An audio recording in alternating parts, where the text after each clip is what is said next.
Mesdames et messieurs, bonsoir. Merci d'avoir choisi RTI 1. Voici les grands titres de ce 20h. Dans la nuit d'hier à aujourd'hui, la communauté musulmane a célébré la nuit du destin. En Côte d'Ivoire comme ailleurs, les mosquées sont restées ouvertes jusqu'au matin pour permettre aux fidèles de faire leurs prières. Le président Alassane Ouattara a prié à la grande mosquée de la Riviera Golf à Cocody.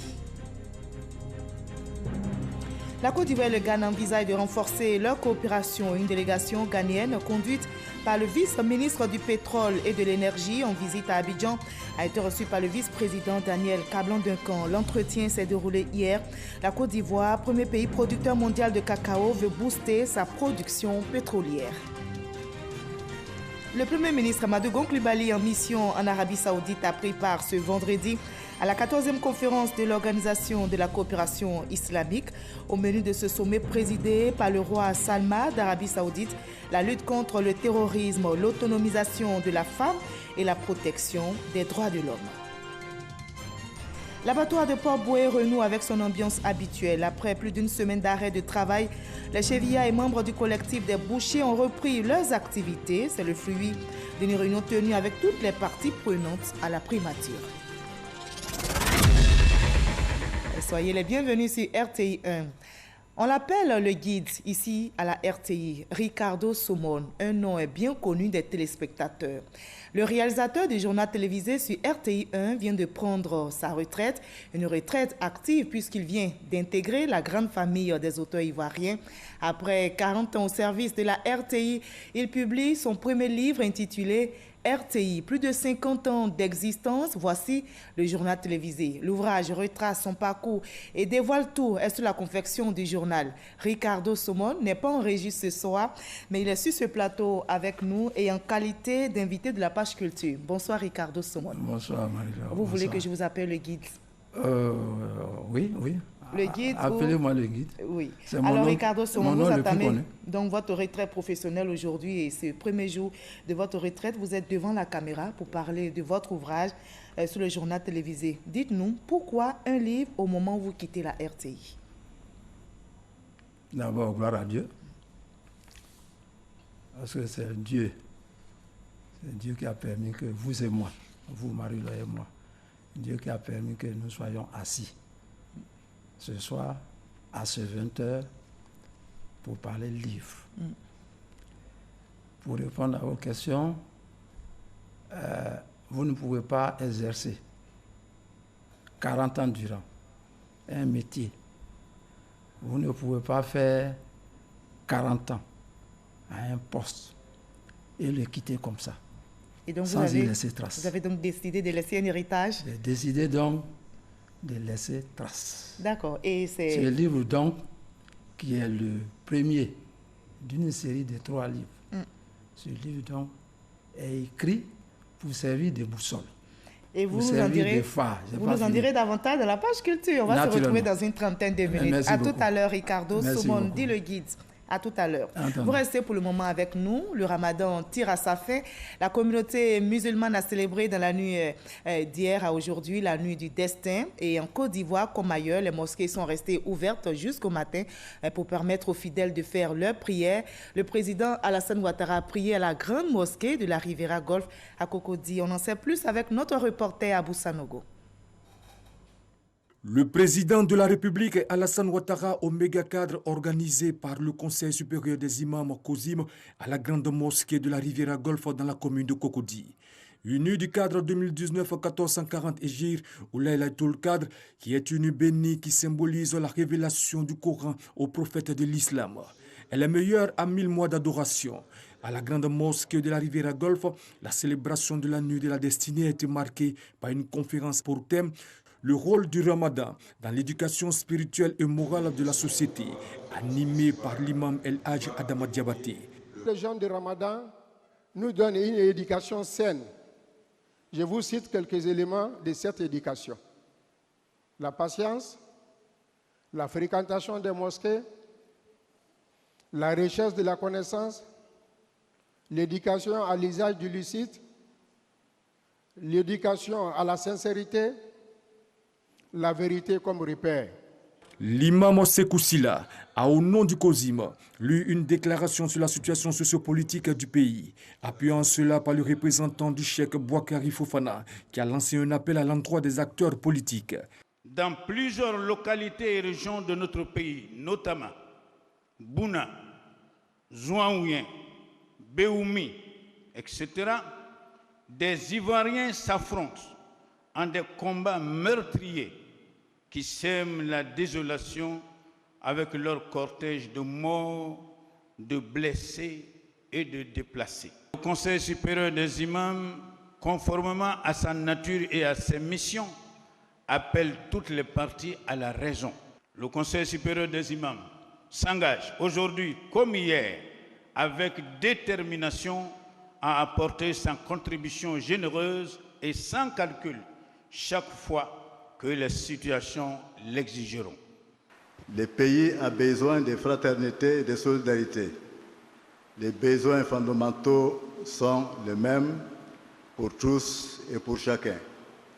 Les autorités ont le devoir d'assurer ces besoins au profit de tous, sans distinction de quelque nature que ce soit. Que les Ivoiriens soient tous sur le même pied d'égalité, en droit et en devoir. Le ministre de l'Intérieur et de la Sécurité, Sidiki Diakité, a exprimé les remerciements et les salutations du chef de l'État Alassane Ouattara aux imams. Il s'est félicité de leur apport dans la préservation de l'environnement social. Le président de la République voudrait profiter de l'occasion qui lui est offerte ce soir pour vous encourager dans cette voie, afin que les Ivoiriens développent davantage l'esprit d'unité et de vivre ensemble qui lui sont chers et qui constituent un axe majeur de son action. Le président de la République souhaite que ce saint mois de Ramadan, opportunité de s'approprier davantage les nobles valeurs d'amour et de tolérance prônées par l'islam, religion de paix par excellence, nous permette à tous d'être de véritables apôtres de la réconciliation nationale dans notre pays. Selon le Coran, la nuit du destin ou Laylatul Qadr est la plus sainte nuit de l'année. C'est la nuit du 27e jour du Ramadan. Et les fidèles musulmans étaient également au rendez-vous pour cette nuit du destin dans d'autres mosquées. Notre reporter Mamadou Kouassi a sillonné quelques lieux de prière pour nous rapporter l'ambiance de cette nuit. La forte pluie tombée sur le district d'Abidjan n'a entaché en rien la détermination de ces fidèles musulmans à implorer Allah en cette nuit de la destinée. Dans la commune de Koumassi, la communauté Koulongo s'est retrouvée pour un moment de prêche. Occasion pour les guides religieux d'inviter les fidèles musulmans à la préservation des acquis du mois de Ramadan. L'importance de la nuit de la spiritualité a été également expliquée à l'assistance, tout en implorant le Tout-Puissant pour la paix en Côte d'Ivoire. Si certains ont opté pour les conférences et les séances de méditation, d'autres, par contre, ont choisi le recueillement et la prière. Dans la mosquée Maoula, située en zone industrielle de Koumassi, les fidèles musulmans ont passé toute la nuit de la destinée dans la prière. Prière suivie de moments d'invocation, de lecture coranique et de bénédiction. Est-ce que nous pouvons atteindre ces larges-là? Nous ne savons pas. Donc si une nuit pouvait nous apporter ça, donc il faut se battre pour que vraiment être à l'adoration pour pouvoir avoir ces mérites vraiment de cette nuit. Les fidèles musulmans ont été entretenus sur les valeurs spirituelles de cette nuit, dont l'importance vaut plus de 1000 mois d'adoration assidue. Cette nuit du destin a servi de cadre de célébration des 40 ans du prêche du cheikh Samoukade. Le cheikh a exhorté ses fidèles à multiplier les actes d'adoration en ces derniers moments du mois de Ramadan. Et nos reporters ont suivi la prière des fidèles musulmans en cette nuit du destin dans différentes mosquées à l'intérieur du pays. La communauté musulmane a prié jusqu'au matin en s'imprégnant du rôle du Ramadan dans l'éducation spirituelle et morale de la société. Le rôle du Ramadan dans l'éducation spirituelle et morale de la société. C'est autour de ces thèmes que la nuit de Laylatul Qadr a eu lieu à la grande mosquée de Bouaké-Dougouba. Nuit de dévotion, de méditation, d'invocation, de recueillement et de prières pour les fidèles musulmans. Occasion choisie par les guides religieux, élus et cadres d'exhorter les disciples d'Allah au respect, au don de soi, à l'union, à la paix et à la cohésion sociale pour la stabilité du pays. Invocations, prières, méditations et conférences jusqu'à l'aube ont vu de récolter les mérites de la nuit du destin. À la grande mosquée de Korogo, l'imam Gaussou Sissé a entretenu les fidèles musulmans sur la valeur de la nuit du destin et les a invités à désarmer leur cœur pour mieux se rapprocher du Créateur. À Korogo, les conférenciers ont exhorté les fidèles à la cohésion sociale et au vivre ensemble pour une meilleure stabilité dans le pays, gage de paix. Prières, zikr, lecture coranique et sacrifices sont des actions qui ont été intensifiées le temps d'une nuit par les fidèles musulmans avec pour seul objectif l'amélioration de leurs conditions spirituelles et sociales. La fête de l'Aïd el-Fitr qui marque la fin du mois de Ramadan est prévue pour mardi ou mercredi selon l'apparition ou non de la lune. Les fidèles musulmans de Meyagui ont célébré la nuit du destin. Dans cette mosquée, l'imam a instruit les fidèles sur les acquis du mois béni de Ramadan. Il les a exhortés à préserver les valeurs de partage et de solidarité. Les fidèles ont aussi été invités à prôner en leur sein l'esprit de cohésion, de paix et de fraternité. Selon les Écritures saintes, la nuit du destin vaut 1000 mois d'adoration. C'est pendant cette nuit que le Coran fut révélé à Mohammed, prophète de l'islam. La nuit la plus sainte de l'année, selon le Coran, a été aussi célébrée par les fidèles musulmans de Jacquesville, précisément dans la mosquée Al-Wahab du village d'Ada. Aminata Diaby, conseiller technique du ministre de l'Intérieur et de la Sécurité, était aux côtés des musulmans. Au cours de cette célébration de la nuit du destin, il y a eu la lecture du Coran, les bénédictions et des prières pour la Côte d'Ivoire. Dans son sermon, l'imam Dambélé Oumar a exhorté les fidèles musulmans au vivre ensemble. Et voilà tout ce que l'on pouvait dire ce soir sur la célébration de cette nuit du destin en Côte d'Ivoire. Justement, la Côte d'Ivoire et le Ghana envisagent de renforcer leur coopération. Une délégation ghanéenne conduite par le vice-ministre du pétrole et de l'énergie en visite à Abidjan a été reçue par le vice-président Daniel Kablan-Duncan. L'entretien s'est déroulé hier vendredi et la Côte d'Ivoire, premier pays producteur mondial de cacao, veut booster sa production pétrolière. On en sait plus avec Viviane Aimé. Le gouvernement du Ghana est tout à fait favorable au raccordement depuis le Ghana du gazoduc qui va conduire le gaz naturel du Nigeria vers la Côte d'Ivoire. En visite à Abidjan, le vice-ministre du pétrole et de l'énergie du Ghana s'est entretenu de la réalisation du projet avec le vice-président de la République, Daniel Kablan-Duncan, au palais présidentiel. Ce gazoduc, décidé en 1982 par la CEDEAO, transporte du gaz naturel depuis le Nigeria jusqu'au Ghana, en passant par le Bénin et le Togo. Reste à présent à l'étendre du Ghana vers la Côte d'Ivoire. Le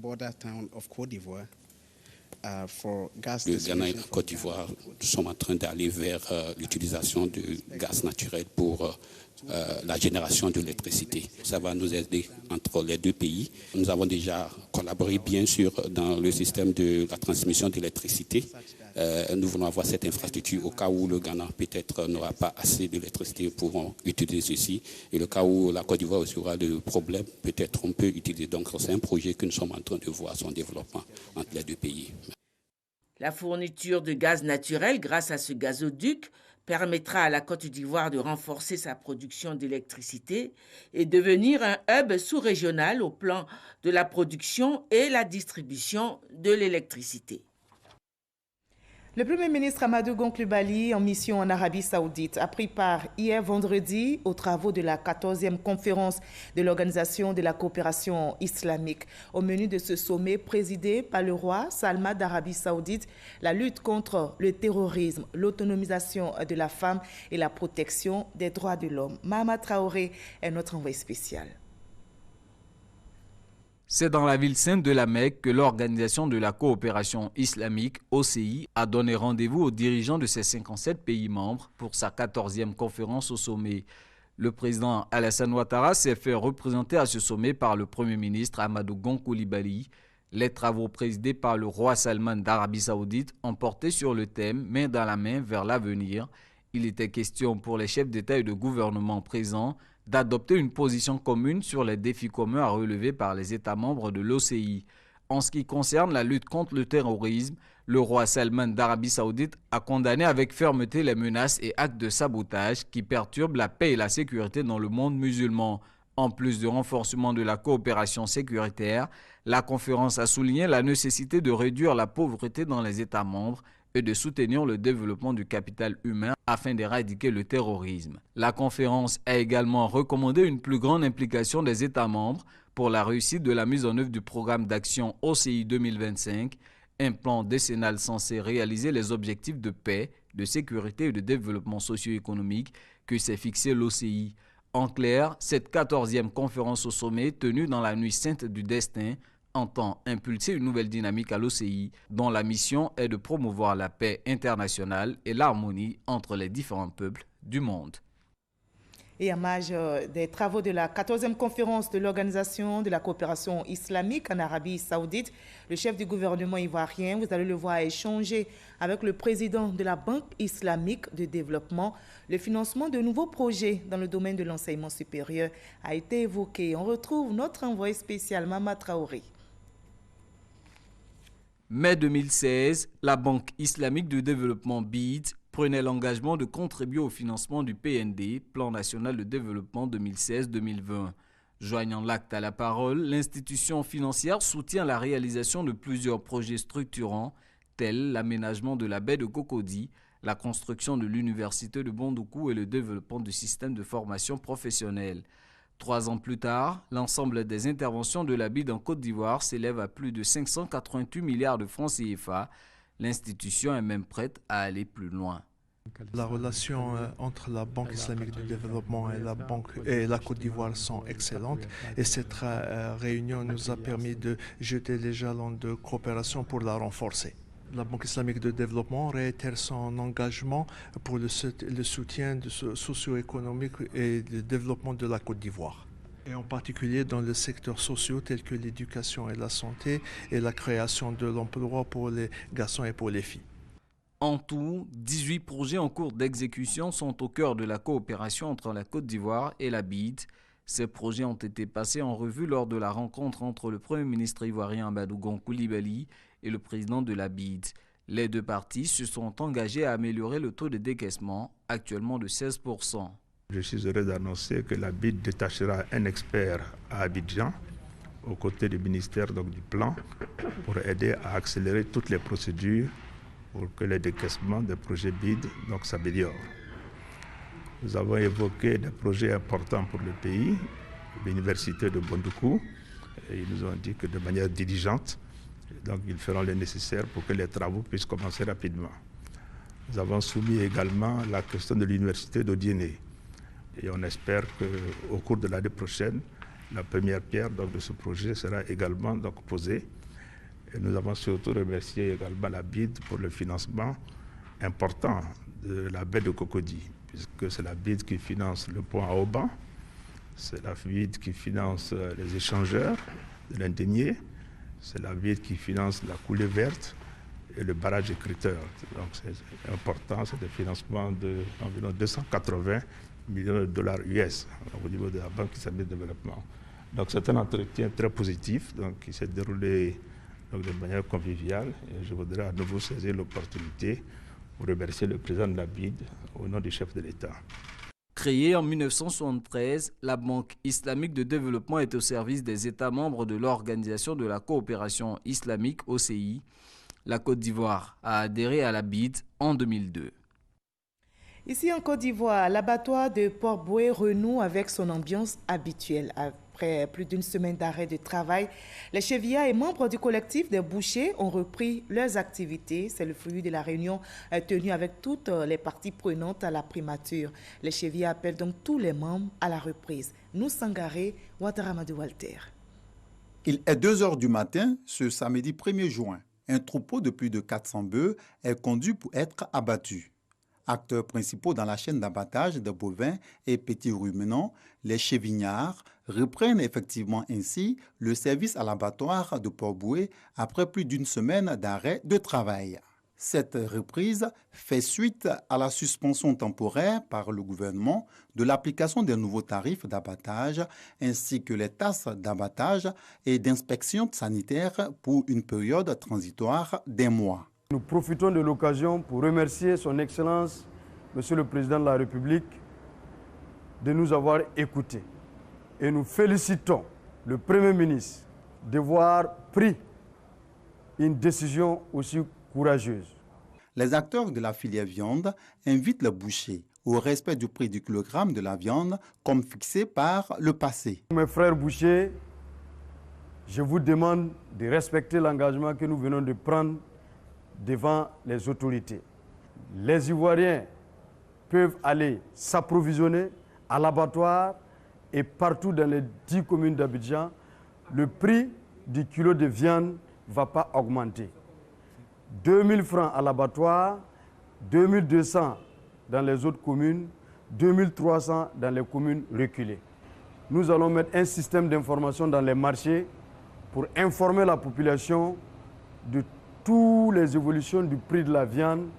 Un groupe de travail a été mis en place en vue de proposer au Premier ministre un nouveau tarif d'abattage consensuel dans un délai d'1 mois. Voilà, tout est bien qui finit bien. Les chevillards sont donc à leur poste en vue de l'abattage de la viande à Port-Boué. Une nouvelle bien accueillie, bien sûr, par les consommateurs qui pourront s'approvisionner en viande. Pierre Dipomelin, Mamadou Kouassi ont fait le constat de la reprise des activités à l'abattoir de Port-Boué. La salle d'abattage tourne en plein régime. C'est la reprise des activités après les perturbations observées ces derniers jours à l'abattoir de Port-Boué. Cette heureuse situation est le résultat des discussions initiées par le gouvernement entre les acteurs de la filière bétail et le district d'Abidjan. Les animaux sont entrés pratiquement à partir de 21h, 22h et nous avons effectivement repris. Les marchés sont ravitaillés en viande au grand plaisir des consommateurs. La population peut venir payer comme d'habitude ce qu'ils payaient. Donc on va le vendre comme ça maintenant il y a des ventes. La semaine dernière c'était un peu compliqué, on n'a pas eu la viande. Donc aujourd'hui je suis venue, je suis satisfaite, j'ai eu ma viande, j'ai acheté au prix auquel j'ai acheté avant. Ça m'a fait plaisir aujourd'hui que je viens trouver la viande et puis pour pouvoir partager avec les gens que j'aime. Un comité mixte chargé de trouver des solutions définitives est mis en place et devra dès ce lundi se mettre au travail. Nous sommes en pleine saison pluvieuse. Comment éviter les drames en cette période? Le gouvernement a initié une série d'actions pour protéger la vie des populations. L'appel est lancé pour libérer les zones à risque et surtout pour entretenir son cadre de vie. Message relayé sur le terrain par le préfet d'Abidjan, accompagné par la star de la musique ivoirienne à Salfo, et se sont rendus dans le village de Béago, dans la commune de Yopougon. Mamadou Kouassi.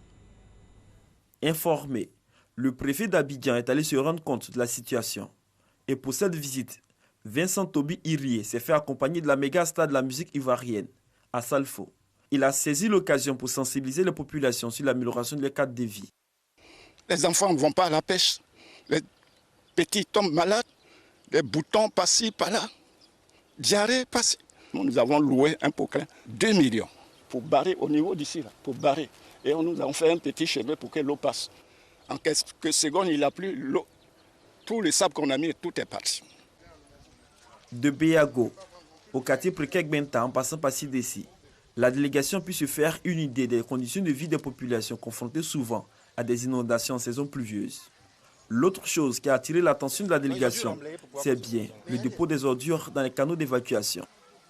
Quand de l'eau devient comme ça, c'est que c'est là il y a plus d'1 mois. Ça, c'est pas voilà. C'est quand pluie a commencé. Oui, mais il faut nettoyer. Il faut nettoyer. Ça, c'est des mois et des mois. Pour avoir vécu dans ce genre de quartier, on connaît tout le système. Tu vois? Parce que vous-même, vous baignez dans votre propre saleté. Vous vous lavez et vous sortez, vous marchez dans l'eau dans laquelle vous êtes lavé. Le préfet d'Abidjan se félicite de l'engagement de l'artiste chanteur à Salfo pour un environnement sain, en milieu rural comme urbain. Quand on construit sur les emprises d'assainissement, on ne peut que créer des inondations. Quand on jette les matelas, les lits, les réfrigérateurs et toutes sortes d'appareils dans les caniveaux, on ne peut que les boucher et empêcher l'écoulement des eaux. Donc il est important que la population prenne ses responsabilités. Demandez à tous les artistes d'essayer d'emboîter le pas de Magic System pour porter le message. Un petit comportement peut changer toute une vie, peut changer la vie de tout un quartier. Vous avez vu tout à l'heure, une seule maison construite est capable d'inonder tout un quartier. Des comités locaux seront bientôt installés dans les quartiers visités, en vue de sensibiliser davantage les populations sur la gestion des ordures en cette saison pluvieuse.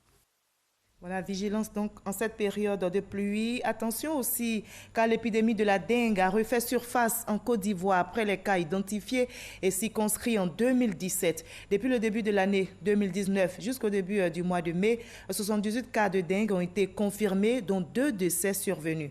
Pour en parler, le professeur Beignet Bivro Joseph, directeur général de l'Institut national d'hygiène publique, était sur le plateau des 13 heures présenté par Hamza Diaby. Il a dévoilé les stratégies pour lutter efficacement contre cette maladie. Voyons un extrait de leur entretien. La riposte, c'est d'abord la sensibilisation. Nous avons commencé cette sensibilisation et la sensibilisation vise à ce que chacun s'approprie cette lutte, que chacun dans son environnement élimine les gîtes larvaires qui sont des lieux de reproduction de moustiques. La deuxième partie, c'est le travail de la fumigation. La démoustication. Voilà, la démoustication avec la fumée. Je sais que la population aime ça, c'est impressionnant, mais au préalable, il faut pouvoir éliminer les gîtes, parce que ces gîtes-là, ce sont les bébés moustiques. Bien sûr. Il faut les enlever avant de pouvoir tuer les moustiques adultes. La lutte contre la dengue nous permet de lutter contre d'autres maladies qui sont redoutables. Ça, c'est important. La première maladie, c'est la dengue, on l'a dit, mais il y a également la fièvre jaune. Il y a également la maladie à virus Zika. Il y a chikungunya et bien entendu le paludisme. Le paludisme. Donc, en le faisant, d'une pierre, je dirais, on ferait plusieurs coups. Il faut donc assainir son environnement. Parlons justement du lancement officiel de la 28e édition de l'opération Grand Ménage qui a eu lieu au quartier Gibi dans la commune de Cocody avec pour thème « La propreté de ma cité, c'est mon affaire ». Les habitants de cette cité sont sortis pour nettoyer et curer les caniveaux. Au quartier Sopim, au plateau d'Okui, plusieurs actions de salubrité ont été également menées par les habitants. L'opération Grand Ménage, pour rappel, a été lancée par le gouvernement il y a 2 ans. Elle vise à donner fière allure aux villes et communes ivoiriennes. Nous allons parler de développement, construction d'écoles, forage de puits, électrification des villages sont entre autres les actions que les cadres de la diaspora du Denguélé comptent poser dans la région. Une fédération des associations de la diaspora du Denguélé vient de voir le jour en France. On en sait plus avec notre reporter Issa Tchonayeo. D'union fait la force. Cet adage, la diaspora de la région du Denguélé vivant en Europe s'en est inspirée. À l'occasion de l'investiture du président de la Fédération des associations de la diaspora du Denguélé à Paris, en France, les fils et filles de la région ont décidé de parler d'une seule voix pour le développement de la région. La scolarisation de la jeune fille, construction d'écoles et bien d'autres actions seront menées pour le bonheur des populations. La diaspora du Denguélé entend prendre toute sa place dans le processus de développement économique, social et culturel de notre district. Avec toutes les filles et fils du Denguélé, nous réfléchirons dans une parfaite symbiose à la mise en place de projets structurants au bénéfice des populations dans toute la contrée du Denguélé. La diaspora du Denguélé prend l'engagement d'accompagner ce processus de resserrement, de lien entre les fils et filles de la Côte d'Ivoire aux côtés du président de la République. Le président d'honneur de la Fédération des associations de la diaspora du Denguélé, Lansine Diaby, directeur général du Fonds d'entretien routier et maire de Samatigla, a salué la mobilisation. Il n'est pas juste de croire que le gouvernement peut agir dans l'intention de vous nuire, vous la diaspora.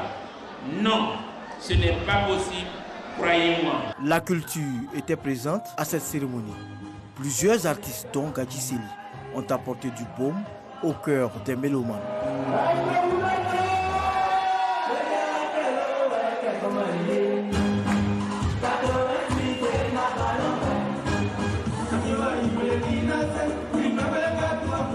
Voir des Ivoiriens du nord au sud, de l'ouest, à l'est, en passant bien entendu par le centre, c'est formidable. Franchement, dans la vie associative que nous connaissons, c'est la première fois que nous vivons un tel moment. Cette cérémonie de développement pour la région du Denguélé Avec pour pareil le ministre de l'économie et des finances, Adama Koné. Et on reste en France où le ministre de la Santé et de l'Hygiène publique, Eugène Aka-Awele, a échangé avec les Ivoiriens vivant dans ce pays.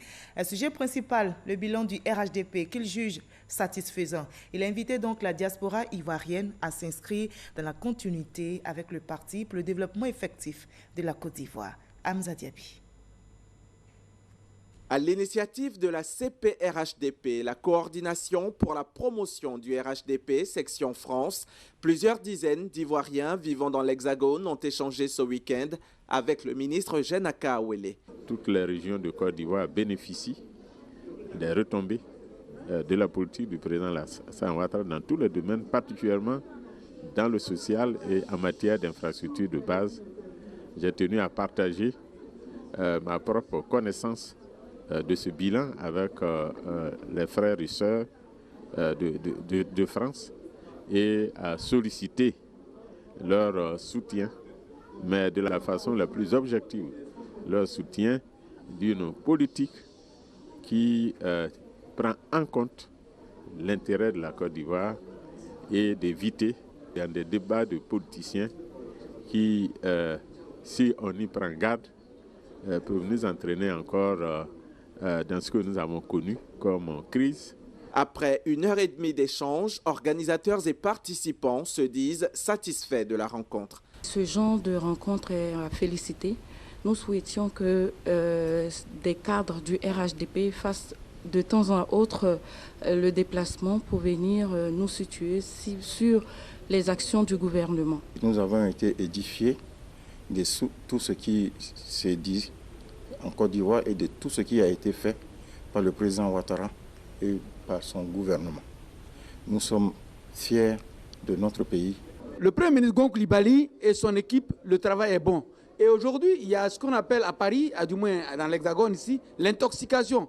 Mais avec la modestie, le ministre Aka-Awele est venu éclairer les Ivoiriens de la diaspora. Même si ce n'est pas un exercice auquel il est habitué, Eugène Aka-Awele a promis à ses compatriotes de revenir en France pour une autre rencontre d'ici à 2020. Le mouvement citoyen Génération Gagnante s'implante progressivement dans le Haut-Sassandra. À Daloa, son coordinateur régional Antoine Nizako a expliqué le bien fondé de cette initiative. Nous en saurons davantage avec notre reporter Kader Sogodogo dans nos prochains journaux. Et c'est l'heure de parler culture dans ce 20h. Vive de la cité des Antilles. On s'est dit, le gouvernement... Voilà, on va passer à l'entretien avec notre invité de la page culture. Bonsoir Ricardo Somon. Bonsoir Marie-Laure. Alors, on vous retrouve. Vous êtes réalisateur hier, aujourd'hui auteur d'un ouvrage intitulé RTI, plus de 50 ans d'existence. Voici le journal télévisé. Nous allons voir ensemble le résumé qu'en fait Franck Quadio et on en rediscute. L'ouvrage a été dédicacé dernièrement. On regarde et on en discute. 111 pages d'anecdotes croustillantes. La RTI, plus de 50 ans d'existence. Voici le journal télévisé. Un récit pour désacraliser ce moment particulier du programme télévisé, le JT. Si l'auteur se permet l'exercice, eh bien, c'est qu'il a la légitimité pour le faire. Ricardo Somon a exercé 40 années durant comme réalisateur, surtout réalisateur du journal télévisé. L'ouvrage se veut technique. Comment échafaude-t-on le JT de l'élaboration du conducteur au rendu des éléments vidéo par la présentatrice? Ricardo Somon plante le décor, mais aussi en décrit le revers. L'œuvre se veut critique. Le rapport de l'œuvre au public, les attentes des pouvoirs publics, le ressenti de l'auteur, bref, 50 années condensées dans un document pour servir de témoignage, mais aussi de guide. L'auteur, appelé aussi le guide, n'a vraiment pas usurpé son pseudonyme. Alors dites-nous, Ricardo Somon, dit le guide, pendant combien de temps et dans quelles conditions vous avez écrit cet ouvrage? Et cet ouvrage a été écrit depuis... D'abord, je signale que j'ai travaillé. Je suis le seul réalisateur qui a pu travailler sur les cinq présidents que la Côte d'Ivoire a connus jusqu'ici. Donc, depuis Houphouët-Boigny déjà, l'idée d'écrire était née. Et comme le livre, son contenu doit être d'actualité. Donc, au fur et à mesure que j'avançais, j'écrivais. Vous ressassiez donc toutes les expériences vécues. C'est comme ça. Et donc, il a fallu maintenant, là, à quelques heures, à quelques mois seulement de mon départ à la retraite, pour que je sorte le livre lui-même. D'accord. Donc, c'est depuis longtemps que j'ai eu l'idée d'écrire. Et ce livre est dédié au journal télévisé que vous avez réalisé pendant 40 ans. Dites-nous, qu'est-ce qui vous a marqué durant toutes ces années de métier? C'est pour vous permettre d'évoquer vos bons et mauvais souvenirs. Bien, Marie-Laure, si je vais évoquer mes bons et mauvais souvenirs dans ce JT, dans ce petit temps que nous n'avons que 10 petites minutes. Si je vais les évoquer, je pense que... Donnez-nous une idée, juste un bon souvenir. Bon, je vais commencer par un mauvais. D'accord. En quelques secondes. Sous le général Gueye, j'ai failli mourir. Un jour, un militaire, les militaires qui nous gardaient ici, sous le général Gueye, la cour était pratiquement un camp militaire. Et donc, je partais au restaurant pour prendre à 14 heures. J'allais prendre mon repas. Et ce militaire-là a demandé que je porte mon badge. Je n'avais pas mon badge sur moi. Et donc, quand il m'a dit ça, je suis reparti effectivement au bureau le chercher, ce badge-là. Et je l'ai porté. Je suis parti au resto. Quand j'ai fini, que j'en suis revenu, le monsieur me dit que je suis gonflé. Il a sorti ce terme-là. Mais vous, là, vous êtes gonflé? Pourquoi vous avez refusé d'obtempérer? Je lui ai dit, mais qu'est-ce que vous entendez par refuser d'obtempérer? Chez moi, quand on dit qu'on a refusé d'obtempérer, ça veut dire qu'on n'a pas voulu exécuter ce que l'autorité a dit. Mais dans mon cas, vous m'avez demandé de porter le badge, je l'ai porté. En quoi j'ai refusé d'obtempérer? Et donc, on a eu cette petite discussion-là. Je suis parti à mon bureau. Le monsieur, les quelques 2 minutes qui ont suivi, est entré à mon bureau, a sorti son pistolet et il me dit que si je sors un seul mot, il me termine. Et il a fallu que ses amis, ses collègues qui ont entendu ces bruits viennent pour me sortir de là. Ça, c'est l'un des mauvais souvenirs. Bon souvenir? Le bon, c'est quand une autorité m'a appelé un jour pour me saluer, pour dire que ce que vous faites plaît à la nation. Je vous offre un terrain à la Riviera Palmeraie. Ça fait partie de mes bons souvenirs. Les bons souvenirs, il y en a beaucoup. Mais on retient ce seul souvenir. Alors, à quoi ressemble la journée de travail d'un réalisateur à la RTI? Bien, un réalisateur à la RTI est comme surtout du journal, parce qu'il faut catégoriser les choses. Le réalisateur du journal a un peu un grip différent des autres réalisateurs. D'accord, mais pour la raison que lui, s'occupant du journal, et qu'il y a 3 éditions par jour. Il y a le 13h, le 20h, le 23h. Maintenant, on ajoute le 6h30. Et le 6h30, les flashs et autres. Donc, lui est beaucoup plus présent, est beaucoup plus permanent que ses autres amis réalisateurs. Par exemple, quand vous avez une émission comme Midi Première, par exemple, vous n'êtes pas tenu d'être ici jusqu'au soir. Donc, vous participez à toutes les conférences de rédaction? À toutes les conférences de rédaction. Il y en a 2 par jour. Vous avez une conférence à 9h, vous avez une autre à 15h pour les éditions du soir. Vous, réalisateurs, vous êtes tenus de participer à toutes ces conférences-là. Et donc, votre présence fait que vous passez plus de temps sur les lieux que chez vous-même à la maison. Et c'est le 20h que vous avez réalisé pendant plusieurs années, une édition difficile? Oui, le 20h, mais les autres éditions, toutes les éditions sont difficiles parce que le JT est indirect. Toute émission en matière de réalisation, comme c'est le cas présentement, toute émission qui est faite en direct est compliquée. Parce que la seule petite erreur que vous commettez est dans le salon des téléspectateurs. Donc vous êtes tenu de vous appliquer.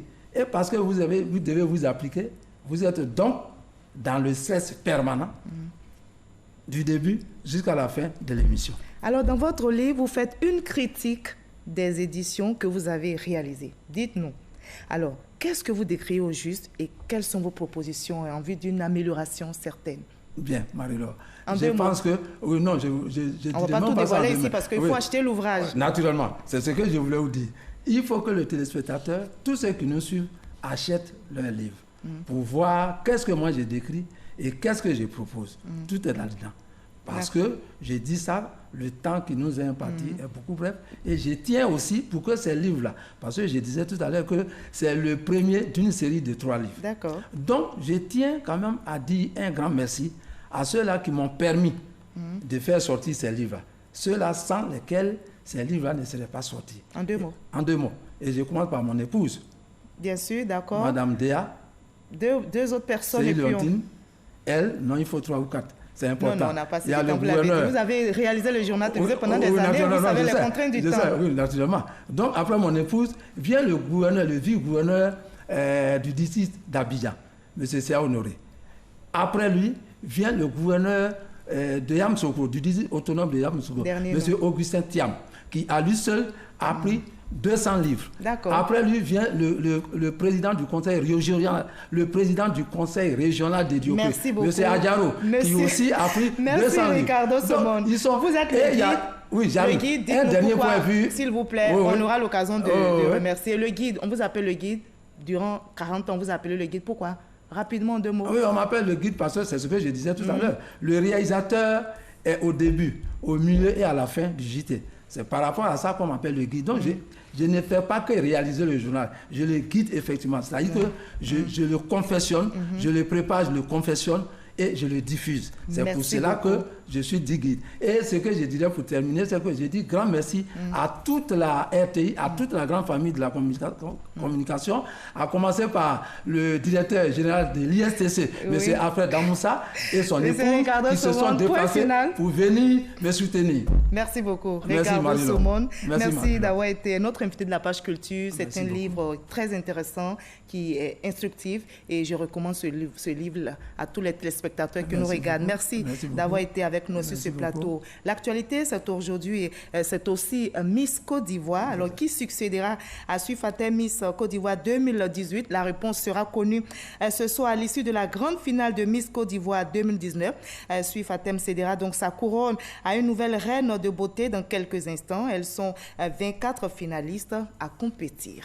Et vous l'avez compris, ce journal est terminé. Merci à toute l'équipe de réalisation et technique. Merci surtout à vous de nous avoir suivis. Demain, 13h, vous serez en compagnie de Hamza Diaby qui évoquera dans le magazine du dimanche le projet Les filets sociaux productifs, projet mis en place par le gouvernement ivoirien pour lutter contre la pauvreté. Passez une très très belle soirée sur RTI1.